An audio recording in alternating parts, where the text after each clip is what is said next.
It's November 22nd here in Seoul, and I'm Kim Dan. We begin with these stories making the headlines at this hour. Starting with Russia's firing of an experimental ballistic missile at Ukraine.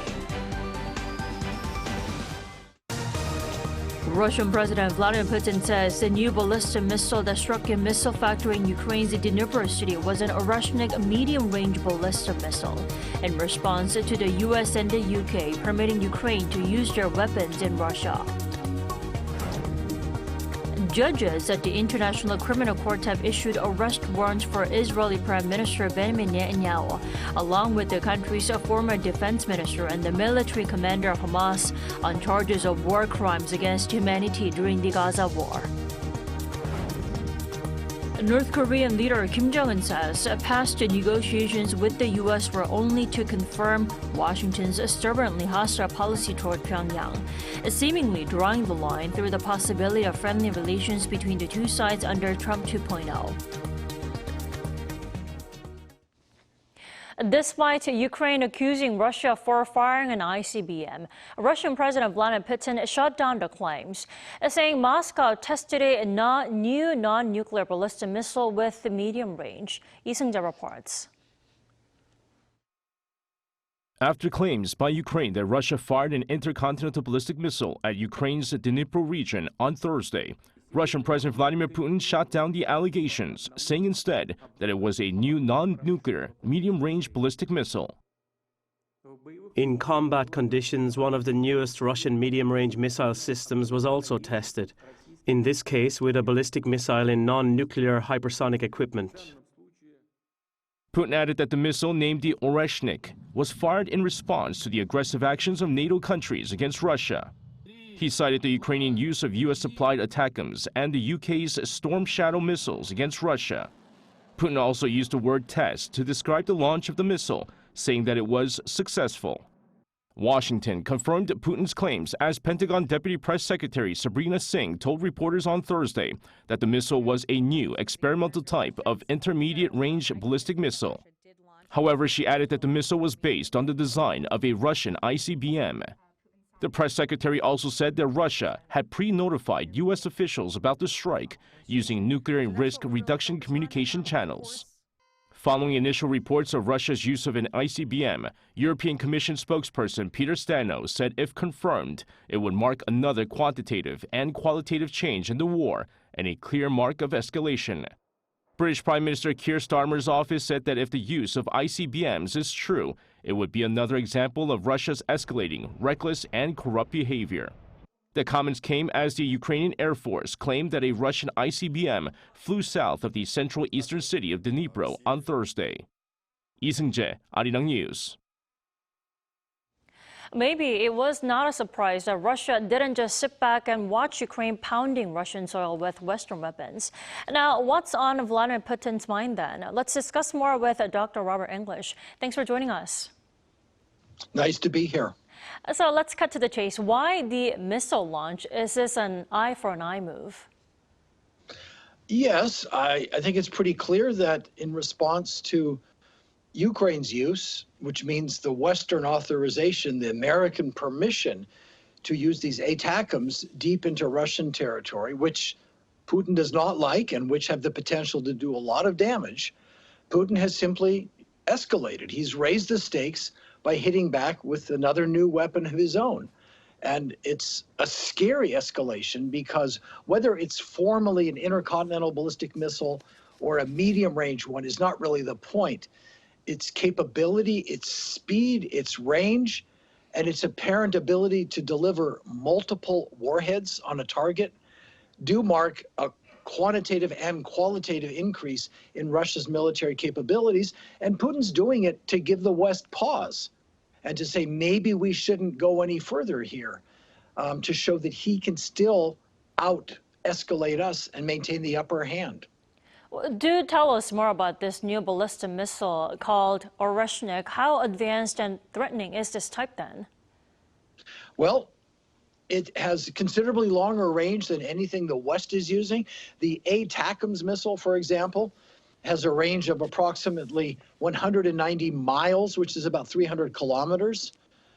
This weapon probably has a range of 5, maybe 10 times as much. We're not sure because we saw it used in over a range of only about 470 kilometers, less than 500, but it probably could fly a lot further. That means it could threaten NATO capitals. That means it could threaten all of Ukraine and not just Dnipro. That's the first thing, is the range. The second is the speed. It is much faster than anything we're shooting. Instead of going Mach 3 or Mach 5, it's going over 10 times. That's Mach 10, the speed of sound. Impossible to shoot it down. And delivering multiple warheads would make it again, qualitatively greater threat. Now, it is an experimental missile, right? We don't believe Russia has a lot of them, but then again, they have surprised us with how quickly they can produce new weapons before. Well, apparently the U.S. was pretty notified by Russia shortly before its strike. The question is, why the pre-notification? I mean, does it make any difference? This allows Russia to show that it's being responsible, that under the terms of various arms control agreements, this kind of notification when a new weapon is tested is expected. It's to increase confidence and stability, to prevent an accidental overreaction. And remember what Putin said formally, this is still a test of an experimental weapon, only it's being tested on Ukraine. Well, you mentioned the latest missile threat came after Ukraine used U.S. and UK-supplied missiles in Russia. The question is, why a boost in aiding Ukraine when the Biden administration is nearing the end of its term? Well, that's the question a lot of people are asking. From the point of view of the Biden administration, of Ukraine's strong supporters, they hope in these last 2 months they can inflict enough damage on Russia that will push Russia to the bargaining table and get a better deal for Ukraine. But critics of the Biden administration say just when a new administration is coming in and preparing to go for diplomacy, you are escalating the conflict. And the Trump people have been furious at Biden for this. And if you follow the remarks of some of his security officials, that is President-elect Trump, or even of Elon Musk, they have all been very critical of Biden and very critical of Ukraine for, upsetting the smooth path to a settlement that they were hoping for. Well, another example is U.S. reportedly having decided to give Ukraine anti-personnel landmines. Now, how big of a deal is this? Isn't it extremely difficult to get the permission to use the landmines? Yeah, I don't think in terms of impact on the battlefield, it's a very big deal at all. Russians have used anti-personnel mines. Ukrainians have used lots of anti-tank or anti-armor weapons. Very often they strike personnel as well. They're messy, they're dirty, they're persistent. They will kill many civilians on both sides, but they won't fundamentally change the conflict over the next 2 months. Russia is very capable of dealing with these, and if some more of their soldiers get killed, well, many are dying anyway as they push forward. So it will not substantively change things. And I'm afraid it kind of makes the Biden administration look a little desperate, that they're throwing everything they have at this conflict in the final months, which just means that the Russians will scoff, and critics of the Biden administration will say, where was it 6 months ago? They're in a very difficult spot. Well, we'll have to see if they will make any difference in the war in the coming weeks or even months. Dr. English, thanks so much for sharing your insight with us this morning. We appreciate it. You have a wonderful night there. My pleasure.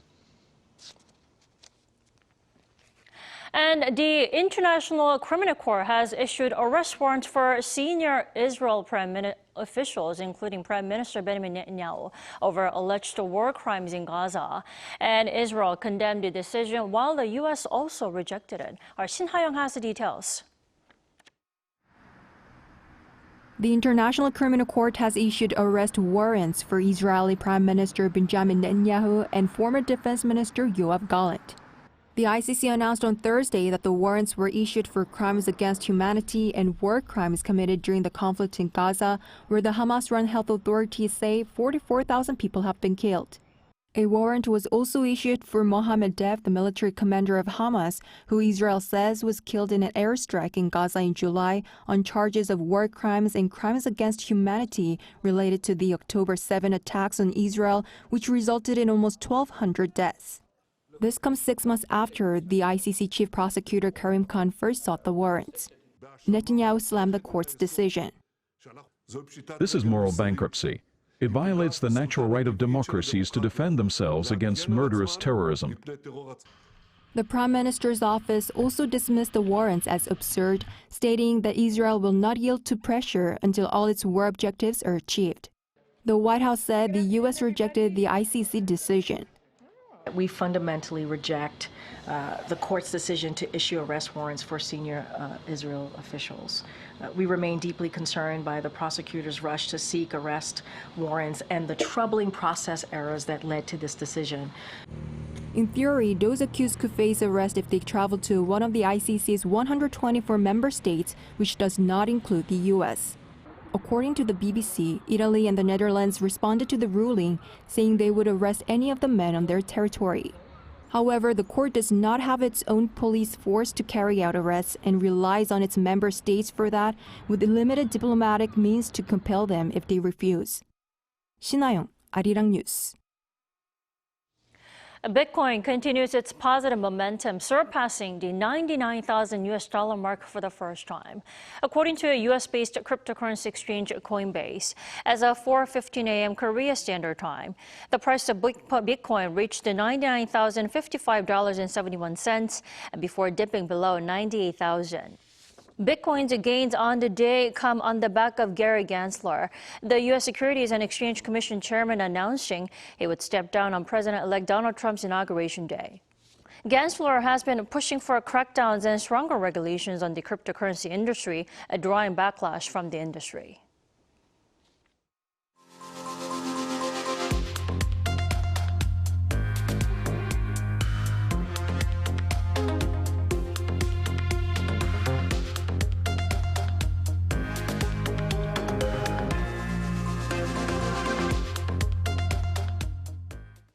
The Air Force chiefs of South Korea, the U.S. and Japan have held their first ever online meeting to strengthen defense cooperation. South Korea's Air Force Chief General Lee Young-soo met virtually with his U.S. and Japanese counterparts, Generals David Alvin and Hiroaki Uchikura, on Thursday morning. They discussed ways to enhance coordination in response to escalating threats from North Korea. And the air chiefs also agreed to regularize these meetings and expand joint drills beyond the 6 conducted since last year, including 2 during this year's Freedom Edge exercises. North Korean leader Kim Jong-un said Thursday that past talks with the U.S. only confirmed Washington's hostile policy toward Pyongyang, putting a dampener on suggestions that relations would warm with Donald Trump's White House return.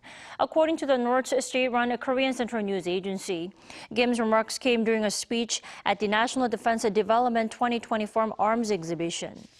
Kim also emphasized his commitment to securing the strongest defense capabilities, and he outlined plans to upgrade military weapons to keep pace with modern warfare, stressing that North Korea will continue to enhance its self-defense capabilities without limits in response to evolving threats.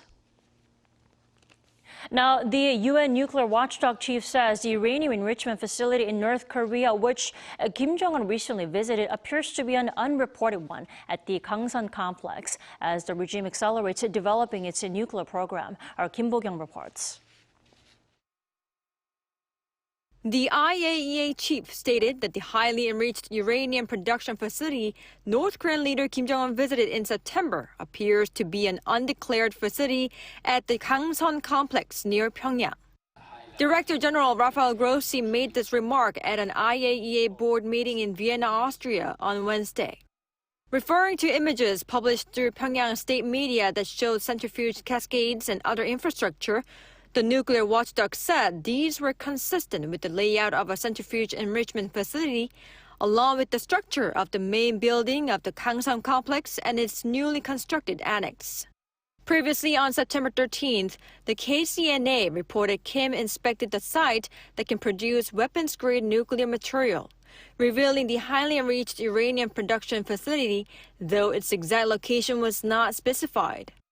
This marked the first time the regime has unveiled a nuclear facility directly through its media since November 2010, when Pyongyang showed a facility with 2,000 centrifuges to U.S. nuclear physicist Siegfried Hecker and his team.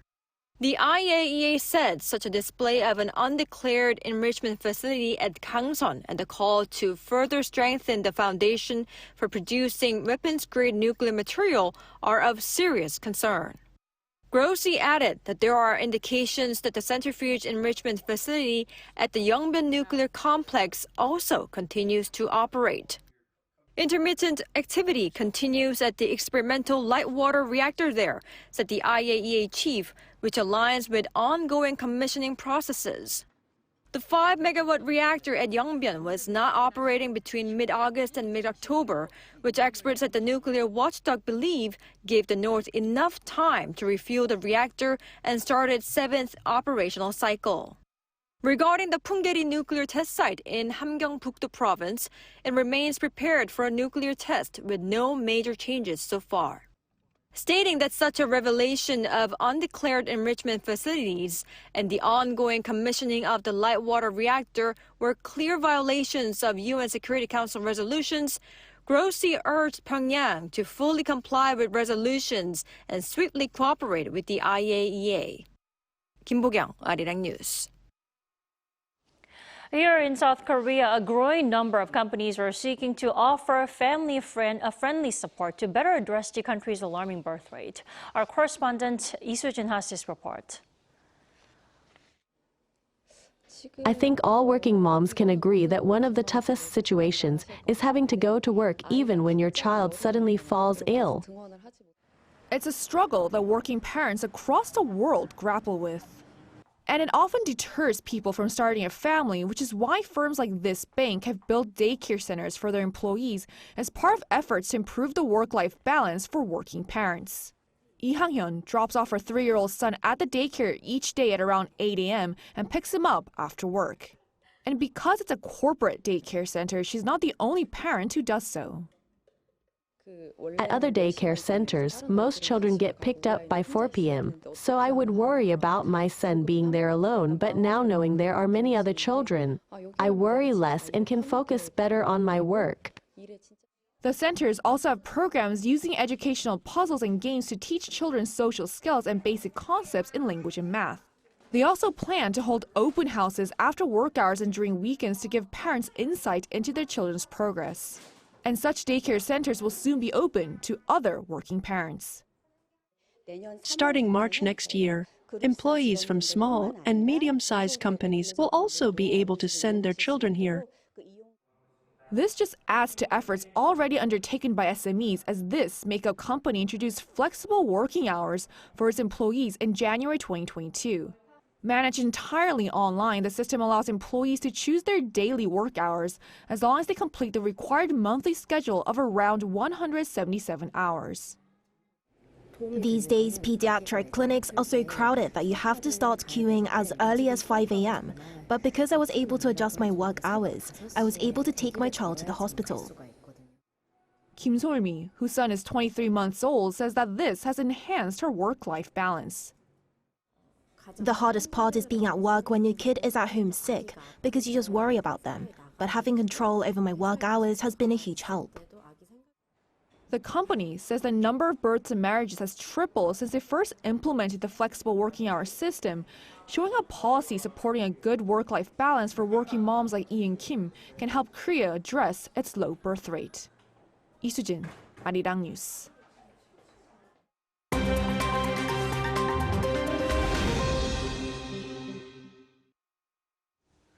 Now, let's take a look at the stories from around the world with our Kim Seong. Good morning, Seong. Good morning, Dami. So, one of U.S. President-elect Donald Trump's cabinet nominations has withdrawn. Now, shortly after, Trump's come up with a new one. Yeah, that's right, Dami. So, Trump has announced a new pick for the role of Attorney General, representing the Matt Gaetz withdrawal from consideration. Now, Trump announced ex-Florida Attorney General Pam Bondi will replace Gaetz as his new pick to lead the Justice Department. Gaetz withdrew his name from consideration on Thursday, saying that it had become a distraction for Trump as allegations of sexual misconduct and illicit drug use resurfaced. Thursday's announcement came a day after House Ethics Committee report on allegations against Gaetz was denied from being released by Republicans.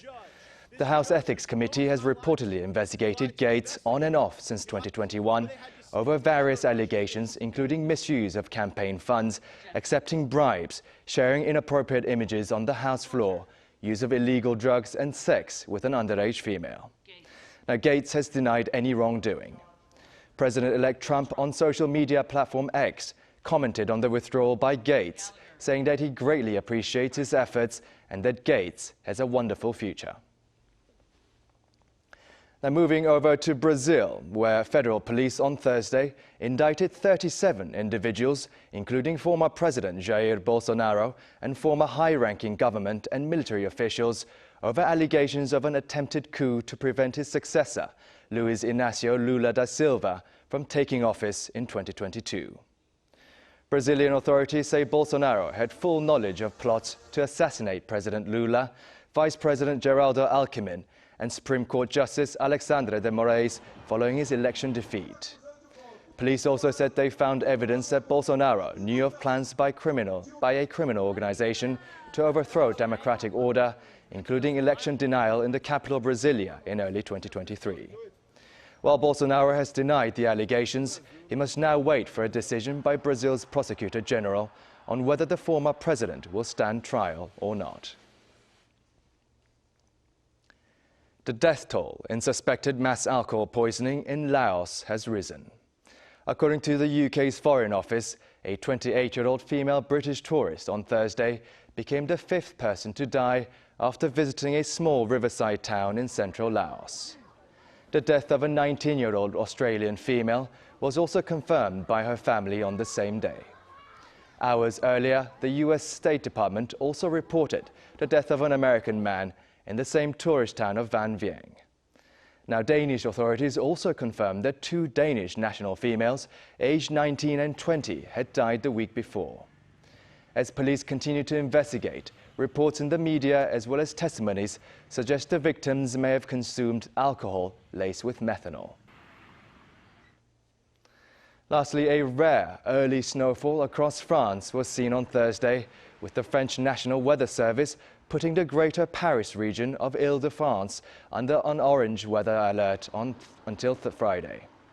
The weather agency estimated that up to 3 centimeters of snow will fall in the capital through to the weekend.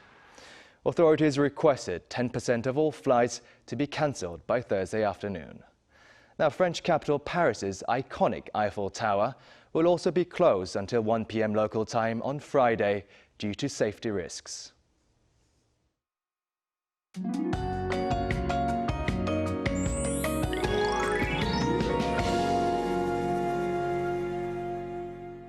We are already into the second winter season term, 소설 today, and right on cue, the temperatures will go down a few degrees lower. To stay warmer, it will be colder with winds, but under clear skies.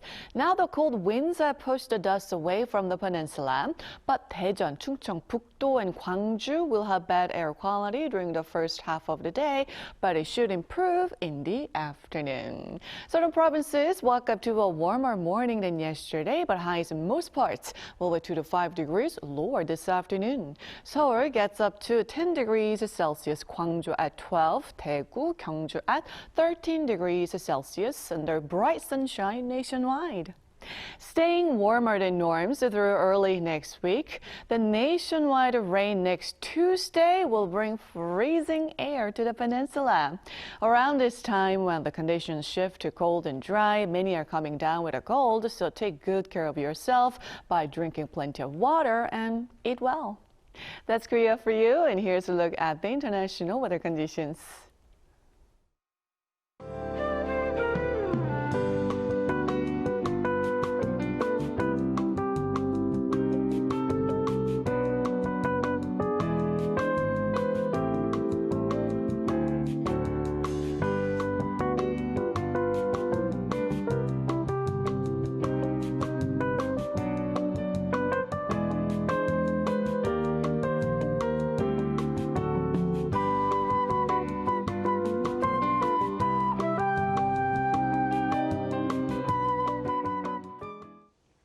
That wraps up our morning edition of Arirang News. Thanks for watching.